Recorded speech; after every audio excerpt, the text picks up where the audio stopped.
Hello, আসসালামু আলাইকুম বন্ধুরা, কেমন আছেন? যারা যারা ভিডিও চ্যানেল থেকে ডিলিট করছেন হুটহাট করে, তাদের উদ্দেশ্যে কিছু কথা বলবো।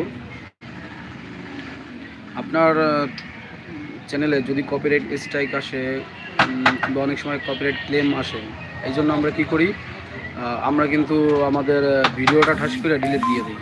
আসলে এই ডিলিটটা আপনি কখন দেবেন, ডিলিটটা কখন দেওয়া উচিত? যদি আপনার কপিরাইট স্ট্রাইক আসে এবং কপিরাইট স্ট্রাইক আসার পরে আমরা কিন্তু একটা মেল পাই ইউটিউবের পক্ষ থেকে, আমাদেরকে কিন্তু মেল করে এবং আমরা সাথে সাথে কিন্তু আমরা সেই ইয়াটা ডিলিট করে দিই। এখন কথা হচ্ছে, আমরা কখন ওই ভিডিওটা ডিলিট করব, আসলে কি ডিলিট করব কি করব না?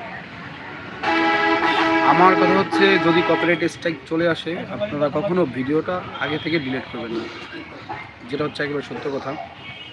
আগে থেকে কখনো ভিডিওটা ডিলিট করবেন না।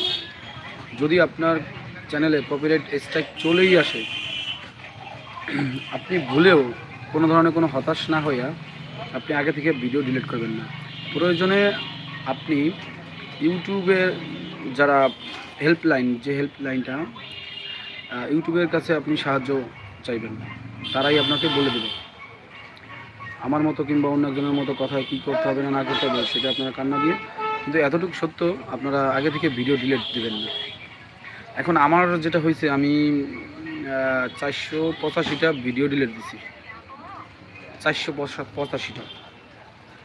এখন এই 485টা ভিডিও ডিলিট দেওয়ার আগে আমার ড্যাশবোর্ডের যে ইমপ্রেশনটা সেটা ছিল 2.4 মিলিয়ন। কিন্তু যখন আমি ভিডিওগুলো সম্পূর্ণ মানে 485টা ভিডিও ডিলিট করে দেই, তখন কিন্তু আমার ইমপ্রেশনটা একদম ডাউন, মানে নিচের দিকে ডাইরেক্ট কথা যেটা। এখন একটা ভিডিও ছাড়লে আমার 5,000 10,000 ভিউজ হয় মাত্র। আমি শর্ট ভিডিও নিয়ে কাজ করি, আর এই ভিডিওগুলো ডিলিট আমি কেন দিছি সেটা হচ্ছে, আমি কিন্তু আগেই বলে গেছি, কপিরাইট স্ট্রাইক আসলে ভয় পাবেন না। কারণ যেটা আমার সাথে ঘটছে সেটা আমি চাই না যে যারা আমার অডিয়েন্স আছে, যারা আমার বন্ধুরা আছে, তারা এই জিনিসটা করুক। আমি করছি কি, আমি ভিডিও কপিরাইটে চলে আসছিলাম, আমি ভয় পাইয়া আমি কিন্তু ওই মানে যেগুলো কপিরাইট কন্টেন্ট প্লাস নিজের ফেজ আছে, তারপরেও কিন্তু আমি ওই ভিডিওগুলো, আমার চ্যানেলের যে ভাইরাল ভিডিওগুলো সেগুলো ডিলিট দিয়ে দিচ্ছি একেবারে সম্পূর্ণ। এখন এই কাজগুলো আপনারা করবেন না। তবে এখন একটা রিকোয়েস্ট হচ্ছে কি, যারা আমার ভিডিওটা দেখতেছেন অবশ্যই কমেন্ট করবেন, কমেন্ট করে বলেন আপনাদের সমস্যাগুলো বলেন। আসলে আমি যতটুকু জানি, আমার এই ক্ষুদ্র জ্ঞান থেকে আমি যেটা রিয়েলাইজ করছি, যেটা শিক্ষা নিছি, সেই মানে তার থেকে আমি আপনাদের কিছুটা হলেও আমি শেখাতে পারি। আপনারা কখনোই ভুলেও চ্যানেলের ভিডিও হুটহাট করে ডিলিট করবেন না, ঠিক আছে? আর যেটা আপনার ভাইরাল ভিডিও, যেটার মাধ্যমে আপনার প্রচুর পরিমাণে সাবস্ক্রাইবার আসছে, প্রচুর চ্যানেলে প্রচুর ভিউজ আসছে এবং ওয়াচ টাইম আসছে প্রচুর, সেই ভিডিওটা ডিলিট দেওয়ার আগে 10 বার ভাববেন। এবং ভালো একজনের পরামর্শ অনুযায়ী, ভালো একজনের, আর ডিলিট দেওয়ার আগে আপনি 10 থেকে 20টা ভিডিও তৈরি করবেন।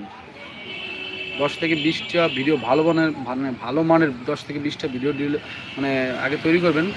তৈরি করার পরে আপনি ওইগুলো আপলোড করবেন। আপলোড করার পরে আপনার ওইগুলো যখন ভালো পরিমাণে ভিউজ আসবে, আপনি তারপরে আপনার প্রয়োজনে, যদি প্রয়োজন পড়ে যে না ওই ভিডিও আমার ডিলিট দিতে হবে, তারপরে দিয়ে না, ঠিক আছে? আর কপিরাইট স্ট্রাইক আসলে, একটা আসলে আপনার তেমন ততটা সমস্যা নাই, দুইটা আসলে আপনার একটু সতর্কতা অবলম্বন করতে হবে যে আপনি কোন টাইপের ভিডিও মানে কপি কইরা ইউটিউবে আপলোড করতেছেন, সেই ভিডিওগুলো নাকি যাচাই করবেন যে কোন কোন ধরনের, এইরকম টাইপের কোন কোন ধরনের ভিডিও আছে।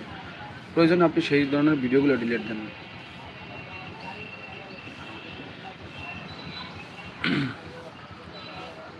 আমরা যারা নতুন, একে অপরের সাথে মানে এই আপনার ইউটিউবে কাজ করি,